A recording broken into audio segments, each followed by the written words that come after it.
그럼 한 번, 자, 체리새우 비밀글입니다. 그 글 안에 주인공이 블로그를 운영하기 때문에 선생님이 여러분에게 만약 여러분이 블로거라면 블로그에 어떤 글을 올릴 것인지 라고 이제 상황 설정을 했고 혹시 나는 블로그 할 생각 없다라고 한다면 그냥 여러분이 수필 자유로운 에세이를 쓰면 된다고 했습니다. 그래서 특별히 주제도 정하지 네. 않고 형식도 정하지 않고 해서 여러분이 원하는 대로 그냥 자유로운 글을 쓰자고 했습니다. 그래서 평가 기준이라는 것 아, 자체가 없습니다. 평가 기준 자체가 없어서 그냥 여러분들 글을 발표를 하면 그 글을 읽고 여러분이 그냥 편하게 이야기를 하면 됩니다. 하경이 손 든 거야? 네. 저 뭐, 근데요, 한 말해. 번에 두 편 음. 다 발표해요? 응? 한 번에 두 편 다 아니야, 발표해요? 아니야. 아니야. 그렇게 안 하고 한 편씩 돌아가면서 발표하고 그러니까 재현이, 하경이, 서연이 순이었나? 하고 그다음에 재현이, 서연이, 하경이 순이었어? 네. 재현이, 서연이, 하경이 하고 다시 재현이, 하경이 이런 식으로 돌아가도록 하겠고 역시 이제 그래서 여러분들이 그냥 오늘은 뭐 어떤 특별한 평가 기준이 없기 때문에 그냥 그 사람 글을 읽은 소감 그리고 자기 나름의 어떤 그런 평, 도움말 이렇게 해주면 됩니다. 질문 있으면 질문하시고 없으면 시작하겠습니다. 자, 재현이 글이 먼저지. 자, 재현이 글.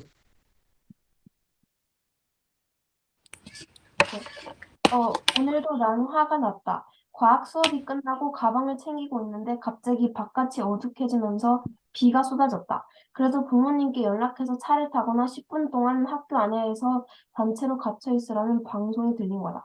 집이 가까워서 항상 학교를 같이 하는 친구가 있다. 그 친구에게 전화를 걸었다. 안 받았다. 그 뒤로 한 6번 걸었다. 하늘은 쿵쾅거리고 복도 안은 비명을 지르는 학생들로 가득 차고 진짜 아수라장이었다. 그런데 그 와중에 그 애는 전화를 안 받다니 점점 화가 치밀어 오르고 있었다. 조금 있다 나는 그냥 혼자 걸어간다는 문자를 보내고 집으로 달려갔다. 시끌벅적하게 떠들면서 여유롭게 걸어가는 아이들이 진심으로 이해가 안 갔다. 1초 뒤에 번개가 내려칠지도 모르는데 뭐하는 간신히 집으로 도착했는데 딱 1초 뒤 하늘이 하얘지면서 세상이 무너졌다. 심지어 문도 살짝 흔들렸다. 환청이었을지도 모르겠지만 구급차 소리도 들렸다. 내가 학교에서 문자를 보낸 16분 뒤 문자가 돌아왔다. 나 이미 집인데 갑자기 너무 화가 났다. 그래서 화가 날 때 대처법을 간단히 소개하고 싶다. 1. 소리 내어 저 사람 뭐야 라고 말하자. 물론 그 사람은 들리지 않게. 2. 좀 뻔하긴 하지만 중요하다. 그 사람의 입장에서 생각해보자. 또는 그 사람의 특징 또는 성격을 떠올려보자. 내 친구는 원래 좀 무덤덤하고 감정 따위는 없다. 그리고 생각해보니 원래 오늘은 각자 걸어가기로 했는데 내가 화난 이유가 전화를 안 받아서였기 때문이다. 3번. 가보행 갑자기 어떤 행동을 하기 시작하자. 예를 들어 갑자기 푸시업 20개를 하자. 아니면 갑자기 껌 세 조각을 입에 넣어 가장 큰 풍선껌 불기를 도전해 보는 거다. 그리고 그 행동에 집중하는 거다. 내가 추천하는 건 오더블인데 책을 읽어주는 앱이다. 진짜 한 번 들으면 계속 빠져서 생각이 없어진다. 그럼 다 같이 실천해보자. 화는 우리를 괴롭힐 뿐 아무런 도움이 되지 않는다. 대부분. 네, 수고했습니다. 자, 하경이부터. 네. 그래서, 네. 저는 늘 뭔가 재현이 글을 읽으면 되게 신선하다는 생각을 하게 되고, 제가 별로 쓰지 않는 형식이어가지고 되게 재밌게 읽는데, 오늘도 역시 되게, 뭐라 그래야 되지? 잘 쓰고 형식도 좋았고 되게 신선한 표현 방식 이런 게 인상이 깊었어요. 네, 서연이. 음, 이날 화가 났는데 화가 난 거에 대해서 자신이 뭘 해야 되는지 안다는 게 좀 대단하다고 생각했어요. 음, 재야. 응, 일단, 일단 저는 학교가 바로 집 옆이어서 이런 상황이 이해가 되진 않는데, 일단 화가 났다는 상황에서 벗어날 수 있는 뭔가 방안을 제시했는 걸 구체적이었고, 뭔가 실생활에서도 도움이 될 것 같은 것들 뿐이어가지고, 이런 글이 좀 더 많이 있어서,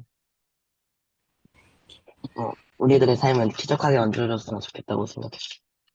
네, 좋습니다. 자, 선생님이 이 글을 읽으면서 처음에 이제 그 재현이가 요 얘기를 왜 하지? 라는 부분에서 일기글이야? 라는 그런 생각들을 처음에는 했었습니다. 그래서 뭐 그래서 또 블로거에 실제로 블로거를 운영하는 이유가 여러 가지 이유가 있는 거야.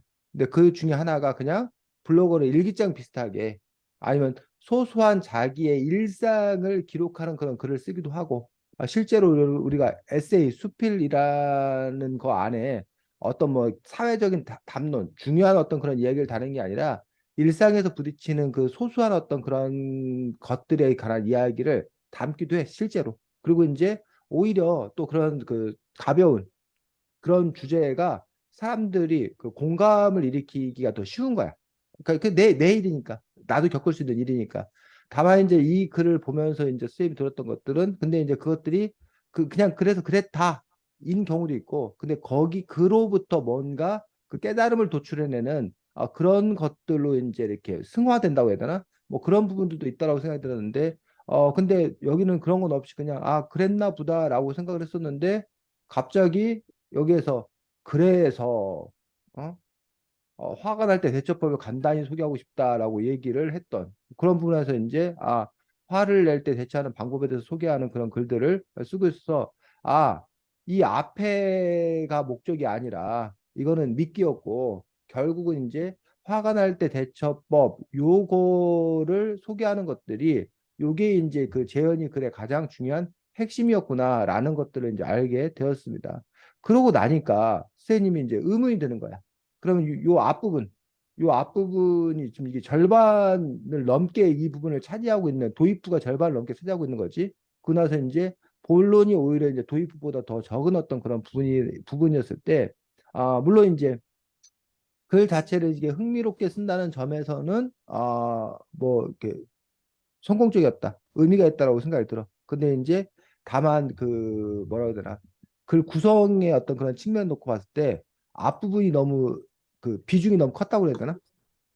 그, 그 인트로 도입 부분 자체가 너무 이렇게 길어서 이유 자체에 이렇게 빠져드는 어떤 그런 부분이 있기 때문에 보통의 경우는 그랬을 때는 이 도입 자체를 이렇게 그 전체적인 그 부분 놓고 봤을 때 도입을 이렇게 까지는 하지 않는 것 아닌가라고 봤을 때 도입은 말 그대로 그냥 그 뭐야 요리로 치면 우리 그 에피타이저라고 그러나 에피타이저를 너무 이렇게 그 본래 어떤 거 있으면 에피타이저는 입맛을 돋구는 거 정도의 어떤 그런 역할을 하는 거지.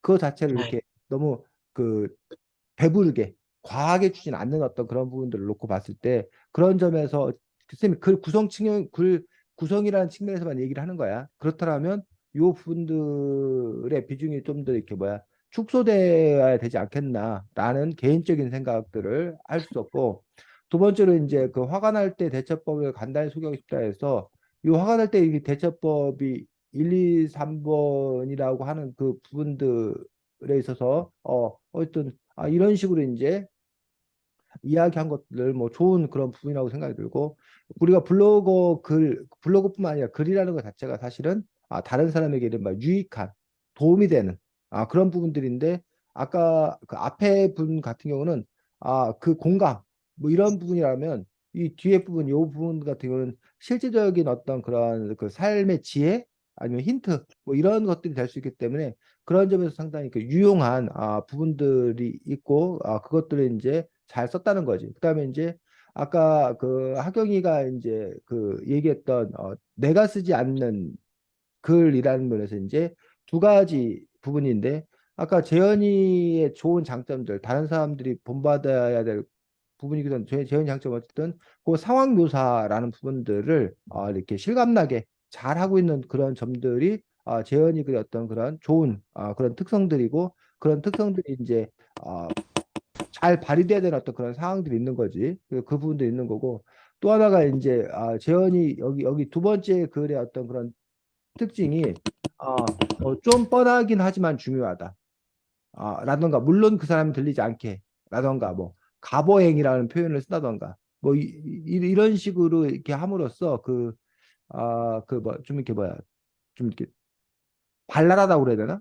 그 톡톡 튄다고 해야 되나? 뭐 그런 식의 그 약간 그러니까 진지한 얘기인데 진지하지 않게 쓰고 있는. 그래서 요것도 이제 이 1번 소리내어 저 사람 뭐야라고 말하자. 물론 그 사람 들리지 않게 라고 이제 하는 경우에는 뭐 이거를 이제 우리가 그 공식적인 언어로 사용한다면 뭐 화가 날 대접을 간단히 소개하자라고 했을 때 뭐 화를 낸 사람에 대해 뭐 정당하게 뭐 비난할 수 있다. 비난해도 된다. 뭐 이런 식의 어떤 그런 딱딱한 말로 쓸 수 있는 것들인데 그걸 딱딱한 말로 쓰지 않고 이런 식으로 이렇게 쓰고 있는 것들.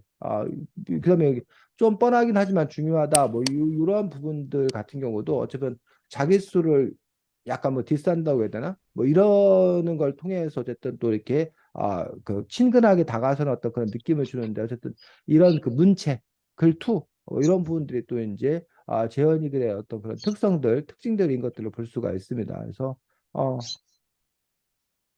수고했습니다. 그런 글의 특징이 있는 거고 이러한 것들이 아까 말씀 그 자기의 그 정체성을 형성하는 거, 그 블로그의 어떤 그런 정체성을 형성하는 경우도 있을 수 있고 첫 번째는 두 번째로는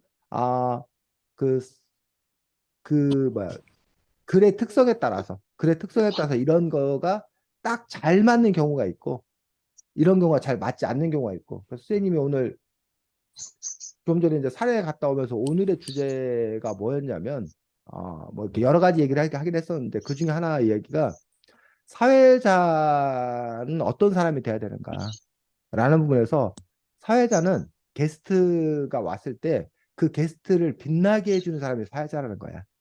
게스트의 의견, 그 초대 손님의 의견을 충분히 잘 말할 수 있도록 그걸 잘 끄집어내는 역할을 하는 사람. 근데 사회자가 자기가 더 말을 많이 하고 자기가 주장을 펼치고 그럼 그건 좋은 사회자가 아니라는 거야. 어? 그러니까 그런 점에서 이제 그런데 이제 그런 성향을 갖고 있는 사람이 사회를 보면 문제가 생긴다는 거야. 뭐 그런 얘기를 쌤이 한 적이 있었는데 근데 그러면 이제 그 사람은 자기가 사회를 볼 게 아니라 어디에 그 초대 손님으로 나가야 되는 거야. 자기는 연사를 주장을 해야 되는 그런 사람이라는 거지. 그러니까 그런 점에서 이제 사회자로서 역할을 잘할 수 있는 사람과 뭐 주장하는 연사로서 역할을 잘할 수 있는 사람과 그 포지션이 다르다는 거야. 그래서 그리고 이제 또 뭐 더 바람직한 건가 모르겠지만 자기가 이제 전천후가 되어서 사회자 역할을 만났을 때는 철저하게 이렇게 깔아주는 역할, 뒷받침해주는 역할을 하고 자기가 이렇게 발표자 역할을 만났을 때는 자기가 강하게 주장하는 역할을 하고 이렇게 그 역할에 따라서 그 모든 거를 다 할 수 있는 사람이 되면은 참 좋을 거야. 근데 이제 선생님하고 이제 오늘 이야기 나눈 부분의 결론은 자기 캐릭터가 이렇게 굳어져 버리다 보니까 그게 안 된다는 거야. 그러다 보니까 이제 그냥 자기 자리를 잘 찾아서 그러니까 그 자리에 충실한 걸로 하자. 괜히 욕심 부려갖고 이것저것 다 해서 몸에 안 맞는 옷 입지 말고 그냥 몸에 맞는 옷을 찾아서 그냥 그거를 잘하자. 뭐 이런 얘기를 했었는데 뭐 여러분 같은 경우는 아직은 이렇게 뭐야 확실하게 이렇게 굳어진 그런 부분들이 아니기 때문에 그 선생님도 여러분들에게 이제 가르치는 입장이기 때문에 이런 특성을 갖고 있다. 또 경우에 따라서는 또 이런 특성을 살려서 해야 된다라는 점에서 선생님이 또 이야기들을 했던 부분들입니다. 두 번째가 소연이었나? 좋은가요? 소연이 맞지? 네. 네. 자, 제목이 99야? 9월 9일이 날짜야. 제목이 99야? 9월 9일이에요. 어? 9월 9일이에요. 그냥 9월 9일에 썼다는 거야. 이게 제목인 거야. 썼죠. 오늘 아침에 썼다는 거야. 썼어요. 자, 제목 없는 그림이다. 그래서 아까 소연이는 쌤한테 이메일 제목은 강소연이고, 이것도 구구라고 써서 선생님이 글 제목으로 착각하게 만들고, 근데 결론은 제목이 없는 거였어. 자, 읽겠습니다. 어제 누군가를 만났다. 나에겐 소중하고 반짝이고 문학의 세계를 알려줬던 친구를 만났다. 물론 학교에서 만났다. 늘 만났지만 이번엔 특별했다. 그 애는 나에게 드디어 완성했다며 훌쩍훌쩍 뛰어와 나에게 A4 종이 3쪽을 건넸다. 그것은 내가 1년 동안 기다렸던 책의 완성본이었다. 그 애는 이 6페이지를 만들기 위해 2년이 걸렸다며 웃었고 나도 웃었다. 시공은 전체가 아름답고 찬란하게 빛나는 기분이었다. 이야기는 자신이 쓸모없다고 생각하는 고름이 앵무새 마을, 꽃마을, 번데기 마을, 그리고 훨씬 더 많은 다양한 마을들을 지나며 자신의 존재를 찾는 내용이었어. 나는 참 그애다운 얘기라고 생각했는데 지금 생각하면 그의 오랜 친구의 이야기 같기도 했다. 그렇게 여러 가지 생각을 하다 보니 날인 같고 난 밤새 친구들과 카톡하며 이런저런 얘기하다 잠들었다. 재야. 어, 솔직히, 무슨 얘기인지 모르겠어요. 끝. 그, 재야. 아니, 재현이.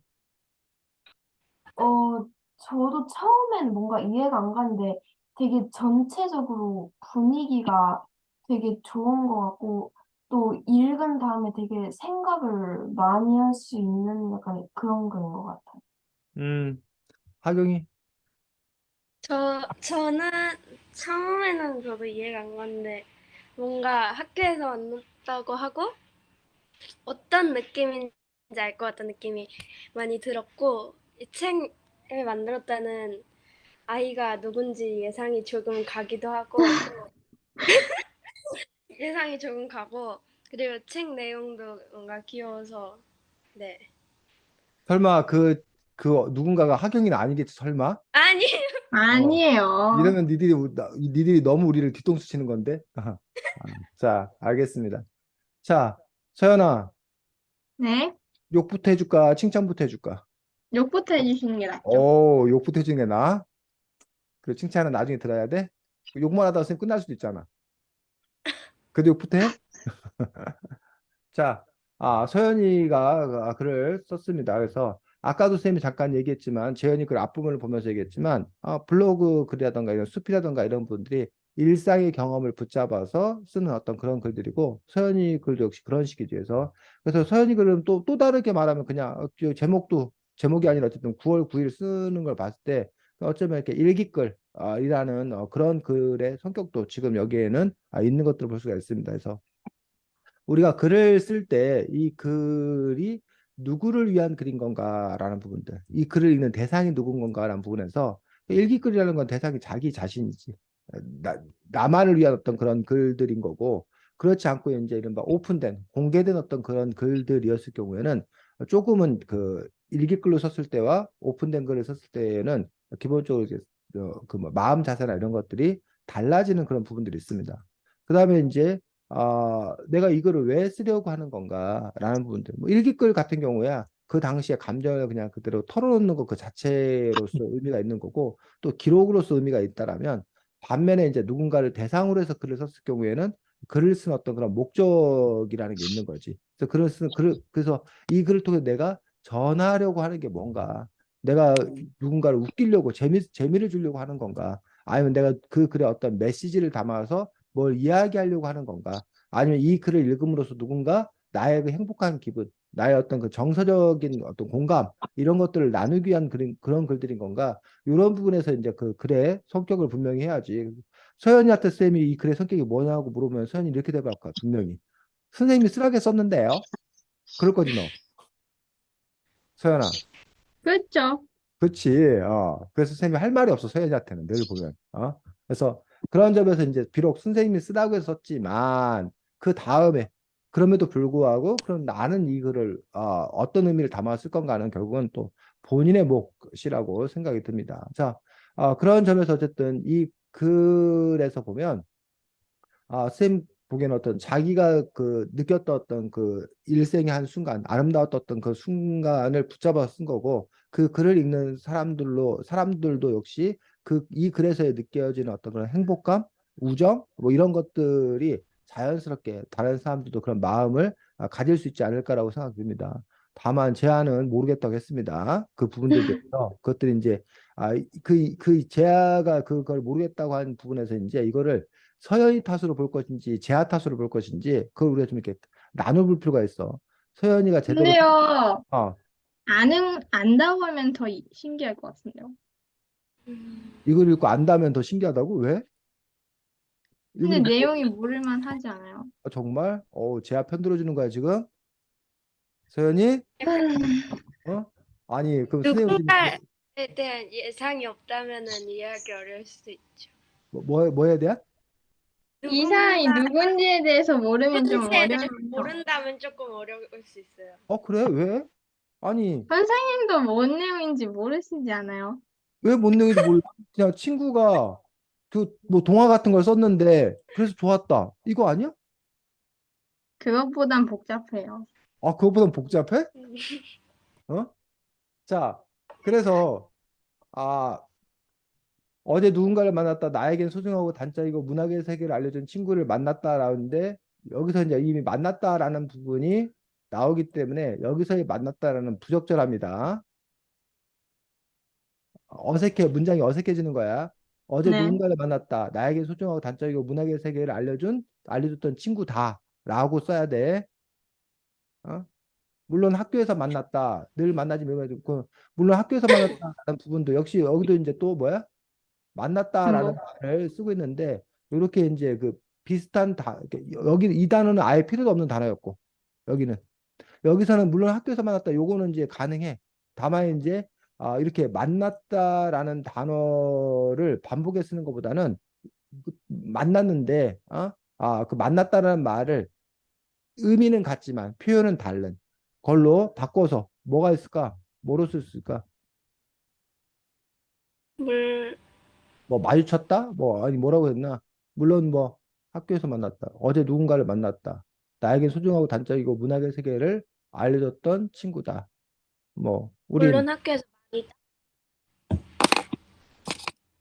뭐로 바꿔야 되지? 쌤 지금 뭐 갑자기 생각은 안 나는데 어쨌든 얘기하려 어떤 그런 맥락들은 뭐 불가능하면 어쩔 수 없지만 가능하다라면 어쨌든 비슷한 단어가 되풀이 되지는 않아야 되는 거고 늘 만나지만 이번엔 특별했다라고 이제 얘기하고 있고 그래서 이제 여기서 문단을 하나 정도 구별을 해줄 수 있겠지. 그래서 그러니까 만난 게 이제 폴짝폴짝 뛰어온 거지. 그래서 그런 식으로 이제 만났다라는 분이 여기서 폴짝폴짝 뛰어와서 만난 거기 때문에 이런 식으로 어쨌든 그 뭐야 다른 표현들 이렇게 쓰는 것도 좋습니다. 나에게 A4 종이 세 쪽을 건넸다. 세 쪽을 건넸다. 그것은 내가 1년 동안 기다렸던 책의 완성본이었다. 그에는 뭐 이 6페이지를 만들기에 2년이 걸렸도 웃었고 나도 웃었다.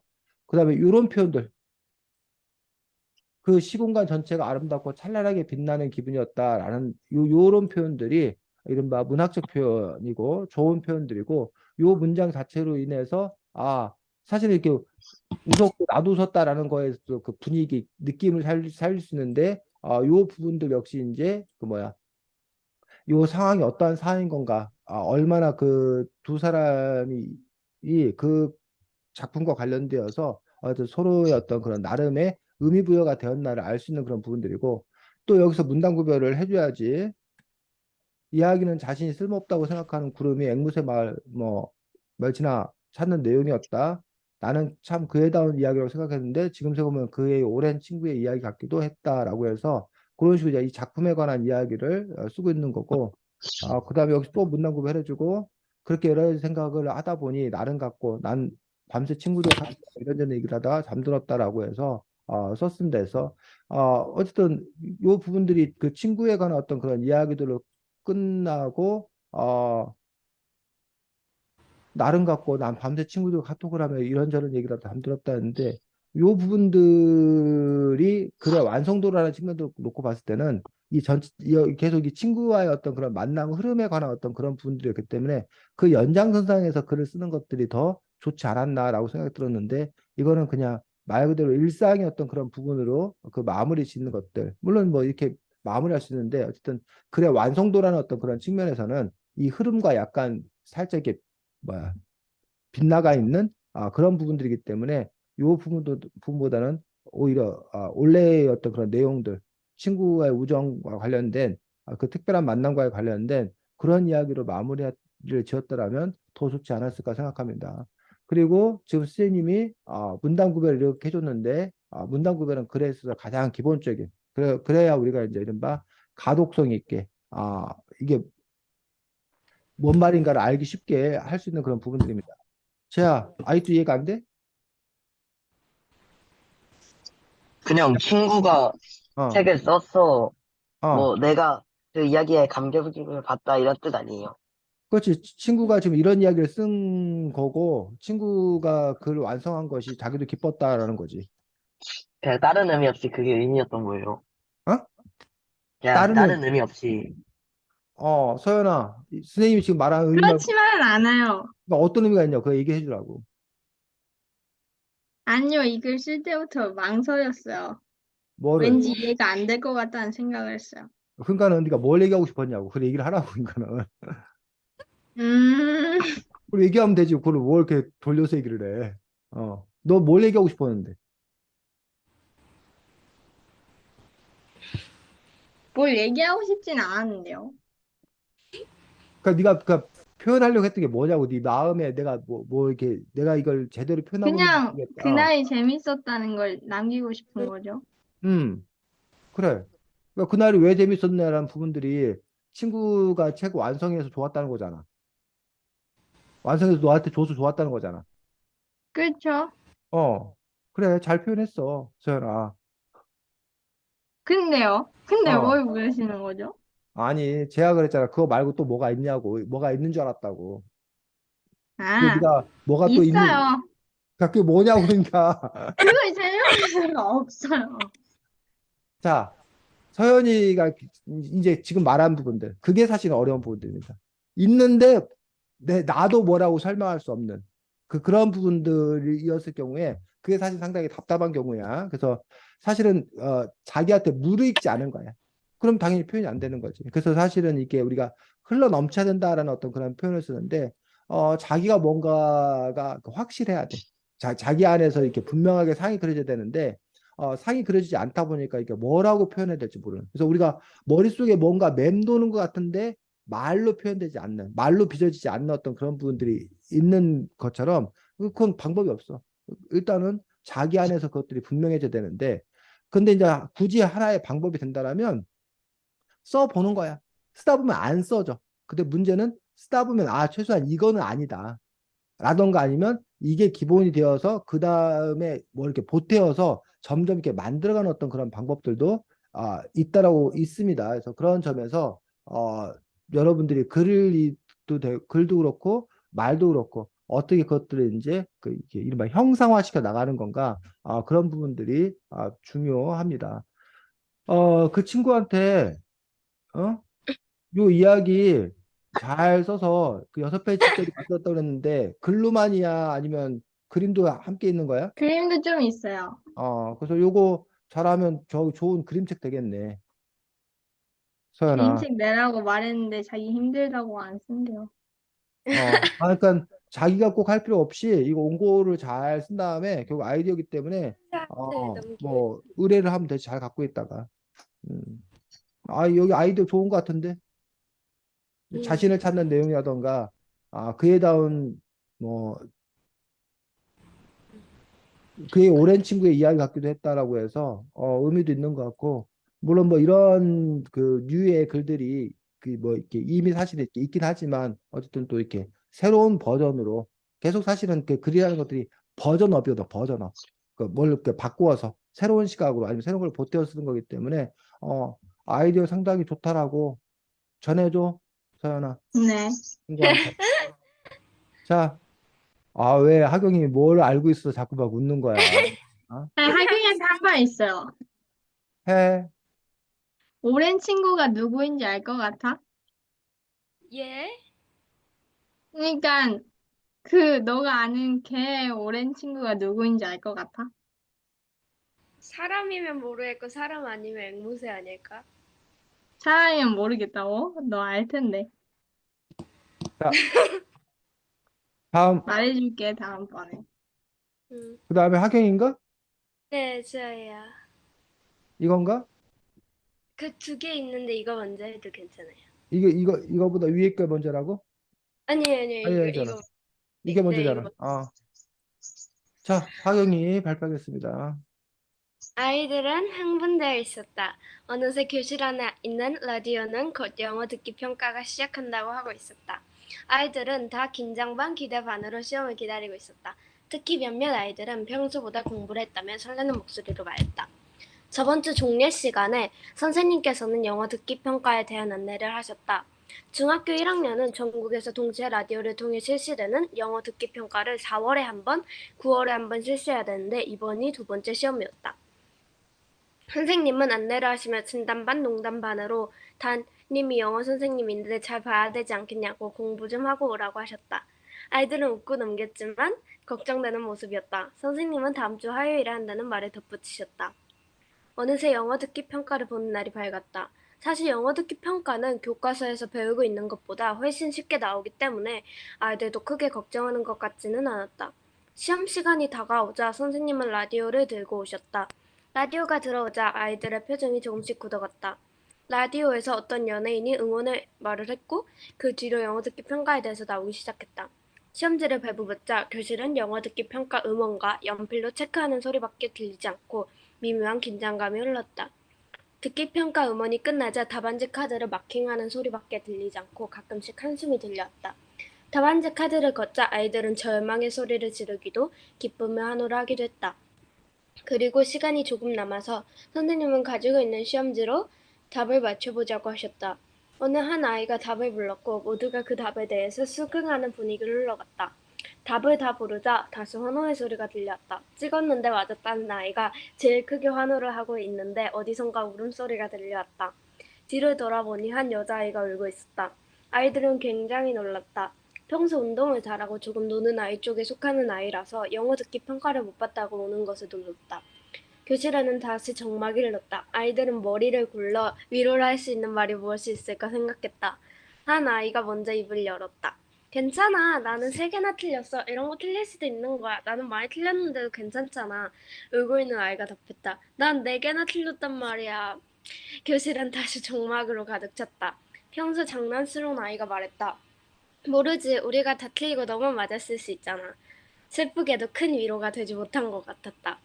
나는 결국 적당한 위로의 말을 찾지 못했다. 나도 힘들 때가 있었고 받고 싶던 위로의 말이 분명히 있었는데 생각이 나지 않았다. 위로는 너무 어렵다. 축하보다도 사과보다도 감사보다도 말이다. 내가 하는 위로가 상대방한테는 오히려 더 상처가 될 수 있어 조심스럽다. 위로가 잘난 척이 되지는 않을지 동정으로 보이지는 않을지 위로할 때는 늘 고민이 많다. 위로보다 축하와 감사를 많이 할 수 있으면 좋겠다. 물론 그럴 수는 없을 것 같다. 나도 언젠가는 위로를 잘 할 수 있으면 좋겠다. 네, 수고했습니다. 서연이. 너무 그때의 모습이랑 저희 반이랑 똑같아서 많이 공감 가기도 했고, 진짜 실제로 울었는데, 4반은 참 착한 애들이 맞는 것 같아요. 저희는 그냥 울 때 잘 울어라 이러면서 지나갔는데, 옆반에서는 막 그렇게 서로 챙겨주는 거 보니까 좀 3반이 못됐구나 싶었어요. 우는 아이가 서연이는 아니지? 아니죠! 재야. 아니, 그, 저도 저희랑 상황이 비슷했는데, 저희 반도 담임 선생님이 영어 선생님이고, 이제 시험 잘 보라고 하셨단 말이에요. 음, 네, 막 많이 틀린 애가 있잖아요. 저희 친구 중에서. 음. 네, 저희 반은 그렇게 노는 애들인데도 막 쉽다 이렇게 하면서 막 한두 개 틀렸는데, 저희 반은 막 위로하지도 않고, 계속 놀리고 이걸 틀리랴, 막 이런 분위기로 갔어가지고, 뭐 좀 반성해야 될 것 같아요.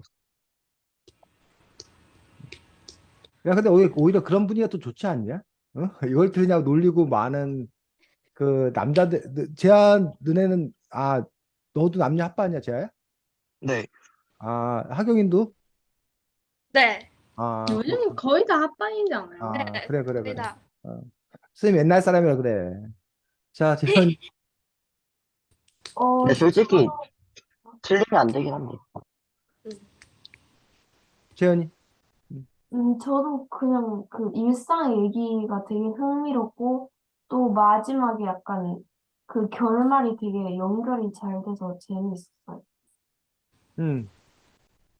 자, 아까 선생님이 그 했던 이야기가 있었지. 아까 일상의 일을 기록을 하는데 그걸 일상의 일에서 머물지 아니하고 그로부터 그걸 승화시켜서 어떤 그 삶의 지혜라던가 우리가 뭐 이런 걸로 이제 갈 수도 있다라고 한 그런 부분에서 하경이가 어떤 일상에서 영어 듣기 평가 시험이라는 그 부분의 이야기를 쭉 그 서술하는 것처럼 보였지만 결국은 이 안에서 위로는 도대체 어떻게 해야 되는 것인가, 위로의 어려움에 관한 이야기로 이렇게 끌어올린 거란 얘기예요. 그래서 그런 점에서 이제 아, 그 뭐라고 해야 되나, 위로를 어떻게 해야 될까 해서 우리가 신문에 이제 칼럼 같은 거 쓰시는 분들이 그러니까 내가 뭘 하고 싶은 주제가 있는 거야. 이야기하고 싶은 주제가 있는 거야. 근데 이제 그거를 그대로 전달하기에는, 직설적으로 전달하기에는 다른 사람한테 전달이 잘 안 되는 거야. 딱딱하고 어렵고.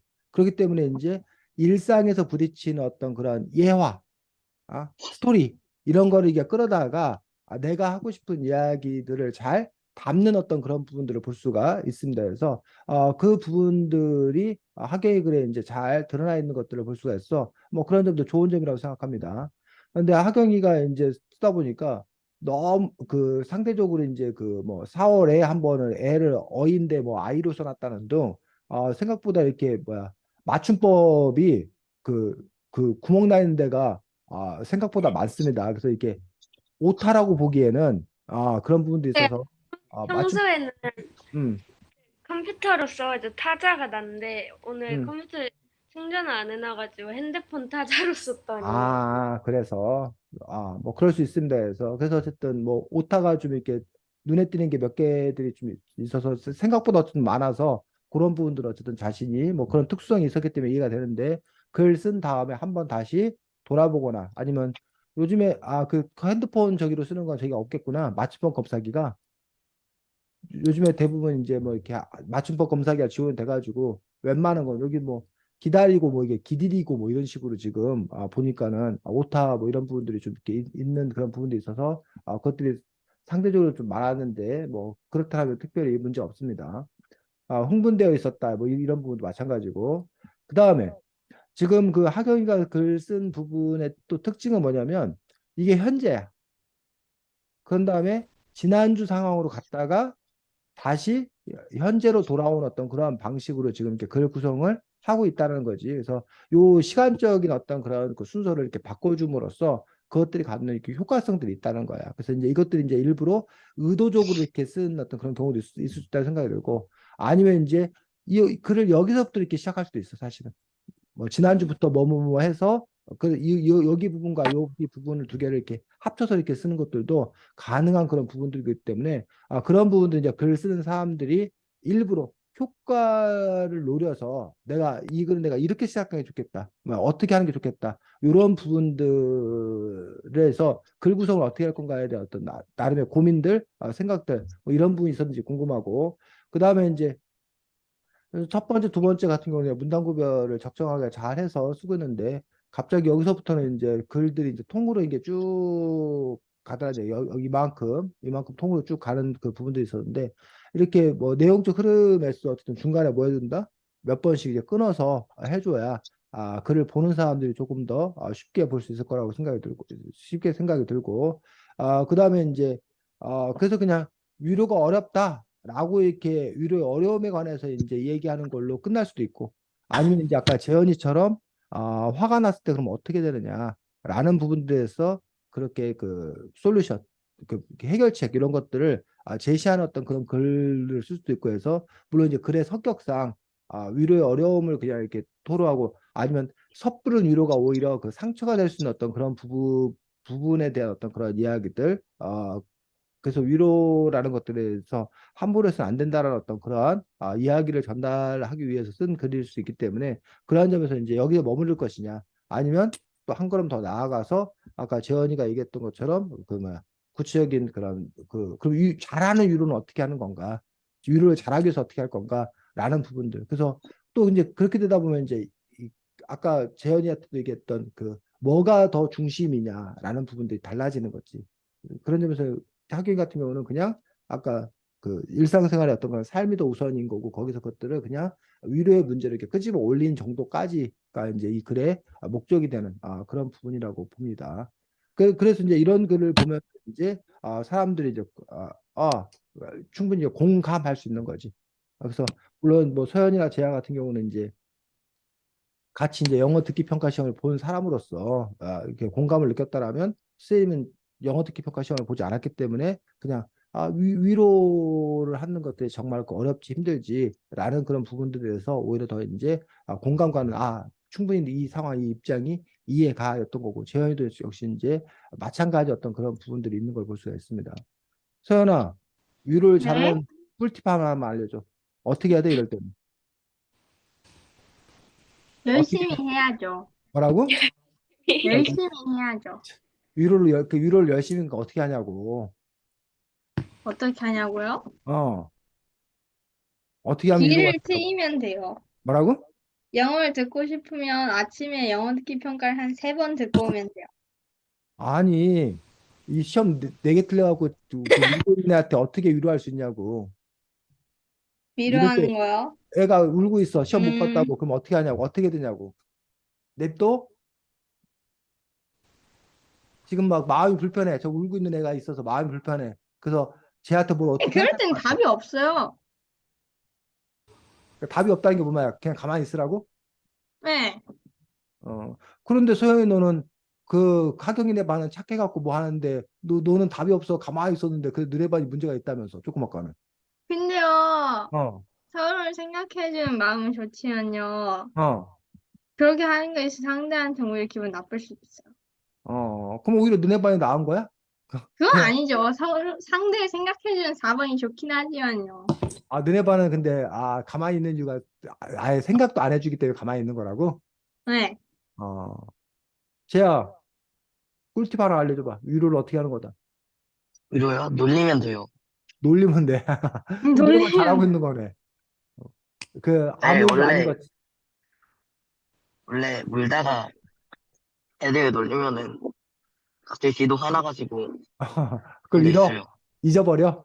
내가 슬펐다는 걸 화로 잊어버려. 화나서 분노로. 자기도 화나가지고 이제 어, 또 반박하고 어. 니는 잘 봤냐 막 그렇지. 이러면서 지인은 막 이러면서 그래서 사건을 이렇게 바꿔버린다. 어. 재현이, 이제 딱 음, 긍정적으로. 재현이 꿀팁 하나 알려줘. 그냥 진심을 담아서 하면 되지 않을까요? 진심을 담아서 뭐. 위로를 그러니까 뭐 해줘. 뭐라고 이렇게 시험 틀려서 울고 있는 애가 있어. 괜찮아. 진심을 담아서 괜찮아. 근데 야 진심을 담으면 괜찮지 않은 거 아니야? 솔직히? 그래도 그냥 그런 말은 해줘야 되지. 음. 그래서 하경이 너는 어떻게 했어? 끝내. 그냥 입 다물고 있었어? 네. 어. 자. 근데 음. 입담을 쓰던 거보다는 그냥 괜찮아 이런 식으로 그냥 했는데 사실 얘랑 친하진 않아서 그냥 애들이 다 하는 것처럼 괜찮아 이랬고 사실 그 앞에 그 조금 지금 페이지 바로 앞에서 어떤 애가 자기 3개 틀렸는데 괜찮다고 자기 많이 틀려도 안 슬프지 않냐 그랬는데 자기가 4개 틀렸다고 해서 그때 분위기가 딱 얼어가지고 조금 뭐라 하기 음. 어려운 상황. 그래 그래. 선생님도 그 위로를 잘 못해가지고, 선생님도 이 상황이 너무 불편해. 그 선생님이 그, 이른바 조문, 상가집에 조문 가가지고, 얼마나 슬프십니까? 뭐 그런 걸 해야 되는데, 그걸 너무 못하겠는 거야. 그래서 선생님이 혼자 그 조문을 못 가고, 누구랑 꼭 같이 가려고 그래. 그럼 그 아, 사람이, 그 사람한테 묻어가려고, 그냥. 묻어가려고 해서 그런 부분들이 있고, 그리고 어쨌든 이런 상황에 그 공감 능력이 많이 선생님 떨어져가지고, 맨날 욕먹어. 근데 어쨌든, 그리고 선생님이 또 하나의 문제가, 아, 자꾸 뭘 해결해 주려고 그래. 야, 그럼 이렇게 하면 되잖아. 뭐 이렇게 해야 되잖아. 근데 그걸 아주 우리 집 선생님 아내 같은 경우는 너무너무 싫어해. 그냥, 그래서 선생님 아내가 알려준 꿀팁은 그 사람 말을 그냥 반복하래. 어? 음, 나 시험 망쳐서 미치겠어. 그러면, 그래, 시험 망쳐서 미치겠지. 그럼 그냥 그렇게 그 사람이 한 말만 그냥 그대로 되받아주면 된대. 아무것도 하지 말고. 그럼 어, 제가 뭐, 더 화날 것 같은데. 뭐라고? 더 그러니까 내가 화날 것 같아. 그럼 더 그러니까 화날 것 나 같아? 시험 망쳤어. 어, 그랬구나. 시험을 망쳤구나 하면은 어. 오히려 저는 뭔가 뭐라고 말투에 말하는 게 화날 것 같은데요. 저희 뭐라고? 화날 것 같은데요. 너도 화날 것 놀리는 같고. 기분일 것 같아요. 말, 놀려. 말 말투의 차이 하경이. 아닐까? 그냥 약간 어. 그랬구나 이런 식으로 하면은 저 화는 안 나거든. 그랬구나 시험을 망쳤구나 이런 식으로 하면 놀리는 식으로 하면 조금 아니지. 이상하잖아요. 진심을 담아서 해야지. 그러면 놀리는 게 괜찮을 아니라. 것 같아요. 소연아, 지아야, 나 그렇게 나쁜 사람 아니야. 자, 그래서 어쨌든 뭐 위로가 쉽지 않은 어떤 그런 분이고 누구나의 어떤 그런 고민일 수밖에 없는데 어쨌든 그래서 그 자리를 회피하는 것보다 사실은 그 자리에 함께 있어주는 거.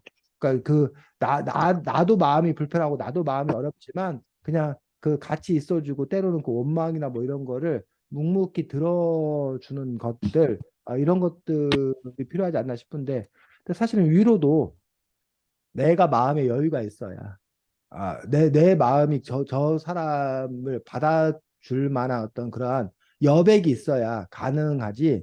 내 마음이 콩알 같고 내 마음이 불편하면 사실 그 순간을 이렇게 받아준다는 것들이 결코 쉽지 않은. 그래서 결국 위로라는 것도 아까 진심을 담아서라고 얘기했던 그 부분들이 아, 내가 진심을 담을 수 있어야 돼, 사실은. 근데 이제 진심인 척 하려고 하니까 사실 힘든 그런 부분들이고, 그러다 보니까 뭐 사람들마다 이제 아까 재아가 말한 것처럼 그 위로의 방식이 또 다른 거야. 그냥 이렇게, 그 상황이 막 어색하고 막 힘드니까 놀린다던가 뭐 이런 걸로 그냥 그거를 이렇게 덮고 넘어가려고 하는 뭐 그런 또 그 방식이 있는 거 아닌가. 그래서 그 놀리는 게 진짜 막 올리려고 뭐 이런 것들이 아니라, 그 상황이 뻘쭘하고 그 상황을 어떤 모면하고 싶고 뭐 이런 마음이 있지 않나. 물론 이제 또 이렇게 얘기하면 재하가 아닌데요, 진짜 놀리던데요, 뭐 이런 식으로 이제 진짜 나쁜 놈인데 뭐 이럴 수도 있어서 그래서 사람마다 좀 다르지 않나 싶기도 합니다. 자, 다음 다시 재현인가? 네. 네. 자, 재현이 두 번째 글 보겠습니다. K-팝 소속사가 미국에서 데뷔 과정을 거치게 될 여자아이들을 뽑는 프로그램을 유튜브에서 봤다. 가끔 심사위원과 의견이 되게 엇갈렸다. 솔직히 대체로 좀 못하는 것 같았다. 반은 감정이입은 좋은데 실력이 부족했고 또 다른 아이들은 기본은 탄탄한데 감정이 아예 찾기 힘들었다. 물론 내가 판단할 자격은 딱히 없지만 이런 생각이 들었다. 내가 저렇게 춤과 노래를 잘한다면 감정이입은 충분히 자신 있을 것 같은데. 춤이랑 노래를 잘할 수 있는 사람이 얼마나 좋을까? 나라면 매일 춤출 것 같다. 생각해보면 우리는 모두 각자 잘하는 게 있는데 자신감이 충분히 가지지 못한 것 같다. 내가 잘하는 것, 좋아하는 것을 아는 게 진짜 중요한 것 같다. 나보다 그림을 못 그리는 사람이 있다면 날 보며 저 정도만 그릴 수 있어도 매일 그림을 그릴 것 같은데 라는 생각이 들지 않았다. 하경이. 저는 되게 짧은 글이었는데도 표현하고 싶은 게 되게 잘 표현된 거라는 느낌을 많이 받았어요. 서연이. 음, 저도 약간 많이 공감됐던 것 같아요. 그런 프로그램 많은데 항상 뭔가 제가 볼 때마다 나는 그런 걸 할 수도 없지만 뭔가 좀 다 부족한 것 같은 그런 기분. 재아. 뭔가 저는 약간 아이돌 프로그램 이런 거는 잘 안 봐서 모르겠는데 뭔가 기분이 딱 글을 들었을 때 느껴졌고 기분이랑 약간 비슷한 게 그 야구 보는 것 같았어요. 음. 자, 재현이 글 같은 경우가 오늘 역시 마찬가지지. 여기 K-팝 프로그램 유튜브를 보는 일상의 삶에서 역시 사람들이 각자 잘하는 게 있는데 자신감을 충분히 갖지 못하는 현실, 요 부분들. 그러면서 이제 내가 잘하는 것, 좋아하는 것, 진짜 아는 것 진짜 중요한 거다라는 식으로 이것들을 이런 생각을 이렇게 끌어올린 거지. 그래서 뭐 이러한 글을 쓸 수 있다는 것들. 그래서 우리가 이제 글을 잘 쓸 수 있는 사람과 그렇지 않은 사람의 어떤 그런 가장 중요한 차이들 중에 하나가 바로 일상에서 이러한 생각을 길어낼 수 있는 사람과 그렇지 않은 사람의 어떤 그런 차이야. 그래서 기본적으로 아까 하경이도 그렇고 재현이도 그렇고 바로 이런 점들을 자기가 끄집어낼 수 있다는 것들이 글을 잘 쓸 수 있는 어떤 기본 베이스가 된다는 거지. 그래서 이제 두 가지야 이게. 하나는 일상의 너희들이 경험을 이렇게 보면서 그때 그래서 내가 그러면 이거를 이런 생각을 해서 내가 이런 글을 쓰면 되겠다라는 쪽으로 가는 그런 방향이 하나가 있고 오히려 이제 그 역으로 되게 돼, 역으로. 내가 지금 A라는 얘기를 하고 싶어 해. 내가 지금 그 뭐야, 우리 모두 각자 잘하는 게 있는데 자신감을 가지 못했다. 내가 잘하는 거 좋아하는 것을 아는 게 진짜 중요하다. 내가 이 얘기를 내가 하고 싶어.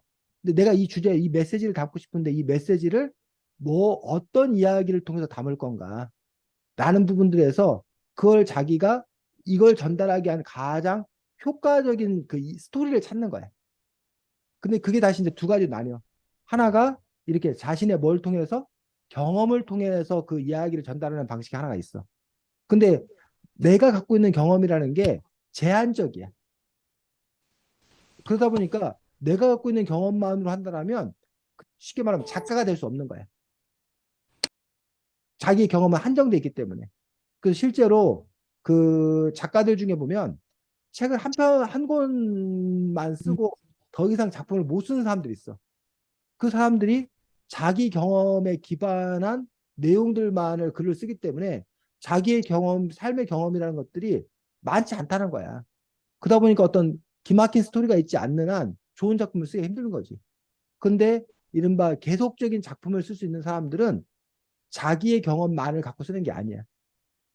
다른 사람의 경험, 다른 책의 이야기, 뭐 이런 것들, 아니면 자기가 지어낸 이런 것들을 통해서 내가 전하려는 메시지를 잘 입혀가지고 글을 쓸 수 있는 어떤 그런 부분도 있다는 거지. 어쨌든 지금 여러분들이 재현이나 어떤 가장 기본적인 1단계 경험에서 그 뭔가 이렇게 뽑아낼 수 있는 어떤 그런 부분들이 됐는데 그 다음에는 이제 내가 오히려 메시지가 먼저고 이 메시지를 효과적으로 전달하기 위해서 어떤 스토리, 어떤 이야기를 내 삶에서 골라올 수도 있고 아니면 자기가 읽은 책 아니면 뭐 드라마 뭐 이런 다른 것에서 뽑아다가 심지어는 요즘에는 이제 이른바 검색까지 해가면서 인터넷 검색에서 내가 이거 쓸만한 얘기가 뭐가 있을까 이걸 전달하기 위해서 무슨 이야기를 갖다가 하는 게 더 나을까 좋을까 이렇게 하면서 이제 이야기가 전개되는 또 그런 부분들을 볼 수 있기 때문에 그러한 시도로 이어졌으면 좋겠다라고 생각을 합니다. 그리고 여기 쌤이 왜 지금 요거 빨간색으로 표시해놨을까, 재현아? 너무 같은 말만 반복해서. 음.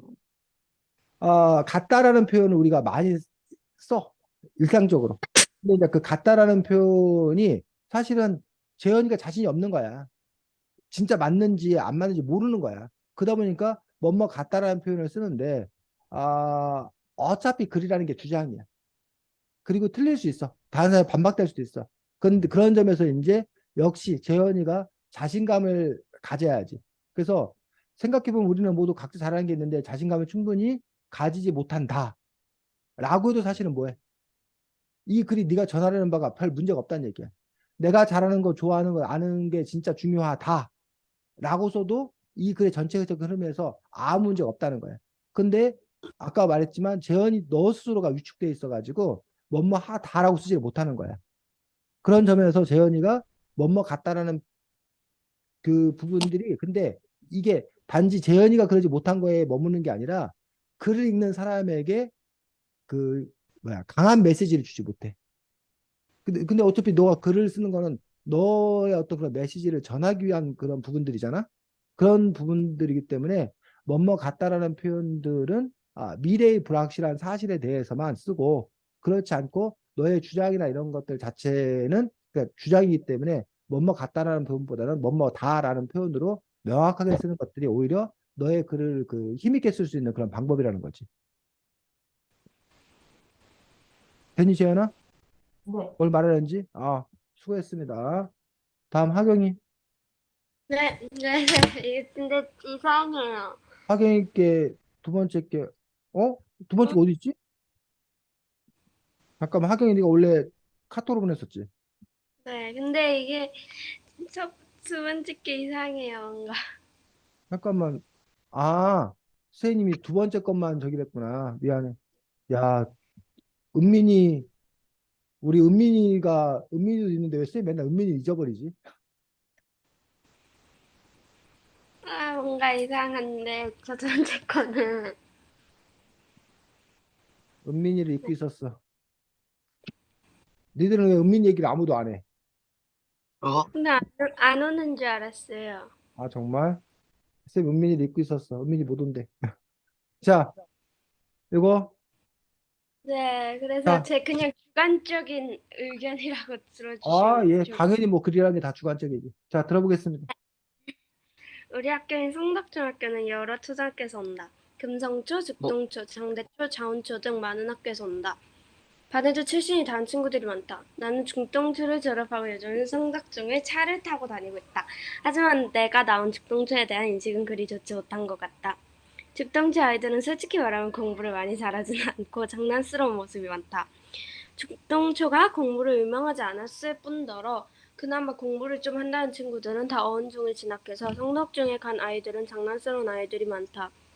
나 또한 어원중 진학을 고려했었지만 여러 측면에서 봤을 때 성덕중이 더 나을 것 같아서 성덕중을 진학했다. 성덕중 내에서 죽동초 아이들에 대한 인식은 그리 좋지 못하다.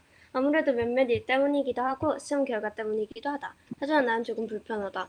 죽동초에 대한 인식 때문에 죽동초 아이들이 무엇을 했을 때 더 크게 반응한다는 느낌을 받는다. 내 친구들도 나에게 죽동초 애들이 성덕중 물을 흐린다고 말한다. 여러 학부모들도 죽동초는 알아서 하지 왜 성덕중 가서 물을 흐리냐고 이야기한다. 난 그럴 때마다 마음이 어렵다. 죽동초인 나에게 왜 너네 동네 애들은 그렇게 이상하냐고 묻고 성덕중 물을 흐린다는 이야기를 하는지도 모르겠다. 나는 다르다고 생각하는 걸까? 나도 처음엔 부끄러웠었다. 죽동초 애들이 물을 흐린다는 사실이 말이다. 하지만 이제는 아니다. 어떤 아이들이 이상한 건 그냥 그 아이들이 이상한 것이 아닐까? 왜 초등학교 때문이라고 생각하는 것일까? 난 성덕중에서 죽동초 아이들이 물을 흐리지는 않았다고 생각한다. 물론 조금 장난스러워졌을 수는 있다. 하지만 왜 나한테 죽동자 애들이 오면서 우리 애들이 공부를 안 한다고 하는 것일까? 편견 때문에 똑같은 행동을 해도 더 크게 반응하는 것은 아닐까? 나도 죽동초를 나왔다. 나도 죽동초 아이들이 잘못한 이야기를 하면 괜히 부끄럽다. 난 아이들을 초등학교로 분류하지 않았으면 한다. 그냥 그런 아이들이 있는 것이다. 그렇게 다짐하면서도 마음이 복잡하다. 서연이. 저는 같은 학교를 다니니까 이런 내용을 많이 들어봤고, 죽동초가 실제로 좀 사고라는 걸 좀 많이 치긴 해요. 근데 제가 보기에도 단지 학교 때문에 이 죽동초 전체에 대한 아이들이 다 별로라는 생각 가지는 건 좀 잘못됐다고 생각해요. 재야. 일단은 제가 지금 어원중학교에 다니고 있어서, 어, 되게 공감이 가진 않고, 일단 뭔가, 우리 중학교에 있는 죽동초 애들에 대해서 얘기를 하자면, 일단, 저도 친한 죽동초 애들이 몇 명 있거든요. 그래서 어제랑 어저께도 죽동에 갔다 왔고, 아, 토요일이랑 목요일에도 죽동에서 놀고 왔고 했는데, 음, 그렇게 죽동초 애들이 4반 같은 경우에는 좀 이상한 죽동초 애들이 많거든요. 음. 근데 딱 걔네 반만 빼고 보면은 좀 뭔가 괜찮은 애들도 많고 야, 좋은 애들도 괜찮은 애들이 지금 많다고 어원중 갔다잖아. 죽동초에 아, 괜찮은 애들만 어원중 갔다잖아, 지금. 맞는 것 같긴 해요. 제가 그래, 그래. 제 미안해, 말 반에 끊어서. 얘기해. 제 반에 있는 애 쌍둥이가 성덕중이거든요. 걔 여자친구도 성덕중인데 뭔가 성덕중 또라이 이미지가 강해요. 지금 성덕중하고 또 어원중하고 좀 디스하는 거야? 그래서. 근데 솔직히 말해서 어원중이 거의 다 어원초에서 오는 애들인데 음. 죽동초보다 음, 죽동초 애들이 공부를 못하는 건 맞는 것 같긴 해요. 음. 그래. 끝? 네. 알겠습니다. 재현이가 어, 자, 죽동초, 어원초 이런 것과 멀리 떨어져 있는 재현이가 삼대적 관점에서 얘기하겠습니다. 어, 저는 그냥 경험을 못 해봐서 되게 신기하고 그냥 잘 읽었어. 그래? 난 선생님이 이걸 그 재현이가 할 얘기가 많을 건 줄 알았는데 그렇지 않아? 되게 재미있었는데 딱히 할 음. 얘기는. 선생님은 지금 이걸 읽으면서 하경이가 이제 그 초등학교, 그 중학교에서 이게 어디 출신인 것 때문에 이른바 그 출신 지역을 일반화시켜서 싸잡아가지고 쉽게 말하면 싸잡아갖고 얘기하는 것들을 어떻게 볼 것인가의 문제잖아. 그래서 이제 그 이야기를 이제 여기 편견이라는 말로 이제 표현을 한 거야. 그래서 지금 그 하경이가 일상에서 부딪히는 고민이고 실제 상당히 중요한 문제인데 이게 단지 성덕 중에서의 죽통초와 뭐 이런 그 금성초 뭐 이런 초등학교의 그 문제이기만 한가? 사실은 그렇지 않다는 거야. 우리가 여자라서 여자들은 그래. 뭐 남자들은 이래. 아니면 무슨 뭐 전라도 사람은 이래. 충청도 사람은 이래. 그 재현이 같은 경우에 봤을 때는 뭐 유색인종은 이래. 흑인들은 이래. 라는 식으로 우리 그 사람들의 그 사회 자체가 이른바 카테고리를 만들어 가지고 일반화시키고 그래서 그들을 그냥 이렇게 싸잡아서 얘기하는 경우가 많잖아. 그러다 보니까 이제 그 부분에 있어서 나 그 개인 입장 하경이가 죽동초의 어떤 그 출신인데 하경이 안에서 이제 이른바 그 혼란스러운 거지.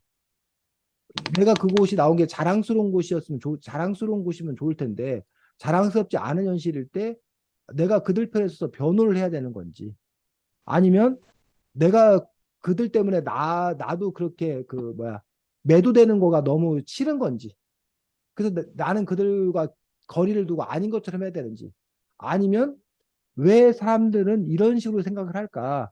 이런 그 시스템 자체가 문제인 건지 이런 부분들에 대해서 사실은 이 글을 바탕으로 조금 더 이렇게 뭐야 일반화하고 사회화해서 우리 사회의 문제를 들여다볼 수 있는 어떤 그 중요한 지점이 될 수 있다는 거예요.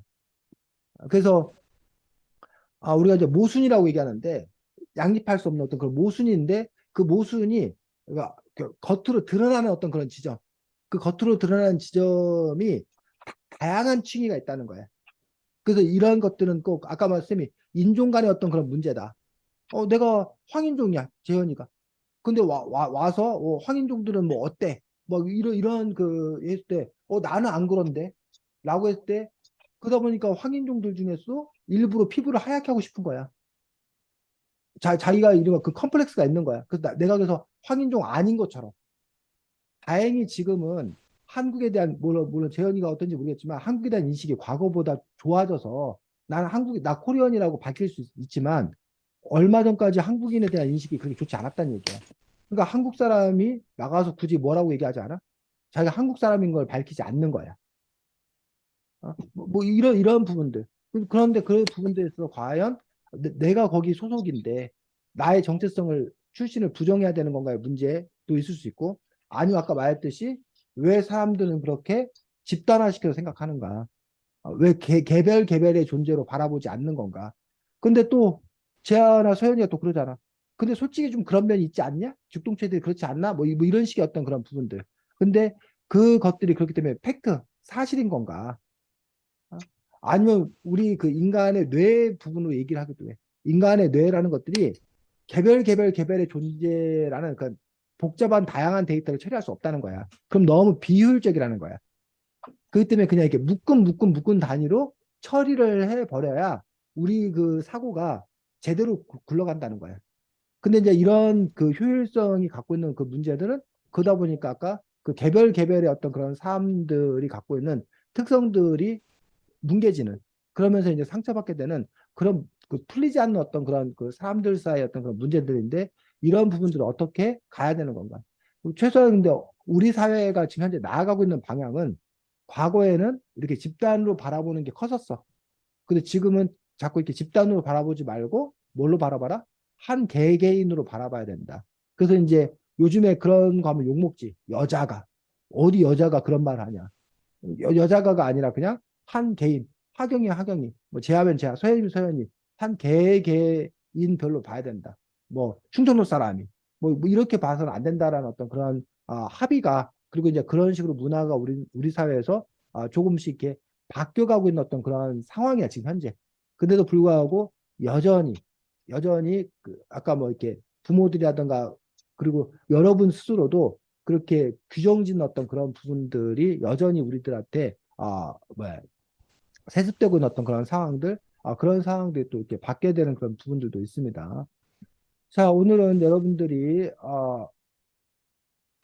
수필 또는 블로그에 쓴 글들을 놓고 보았었고 그래서 뭐 선생님이 어떤 여러분 글의 특성 뭐 의도한 바는 아니지만 일상의 삶에서 어쨌든 것들을 붙잡아서 그것들을 승화시켜서 쓰는 주제를 잡는 그런 글들에 대해서 오히려 오늘은 더 많은 이야기를 했습니다.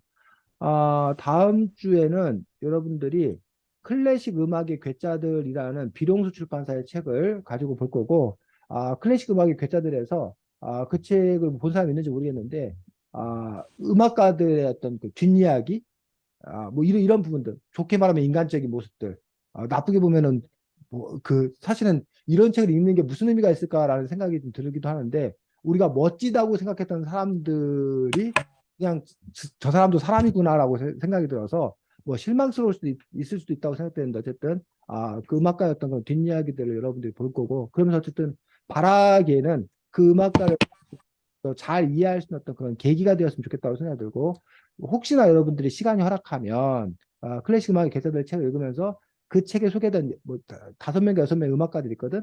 그 음악가들의 그 곡 작품들 요즘에 뭐 유튜브를 통해서 여러분이 쉽게 찾아볼 수 있기 때문에 그 사람들의 곡 같은 것들을 뭐 들을 수 있었으면 좋겠다고 생각이 들고, 시간이 허락하면. 뭐 그렇지 않으면 뭐 책을 뭐 열심히 읽고 오는 수밖에 없겠지. 어쨌든 다음 주에는 그 책 가지고 만날 수 있도록 하겠습니다. 자, 네, 수고 많았습니다. 다음 주에 보겠습니다. 주말 잘 감사합니다. 보내시고, 그래. 안녕히 계세요. 어.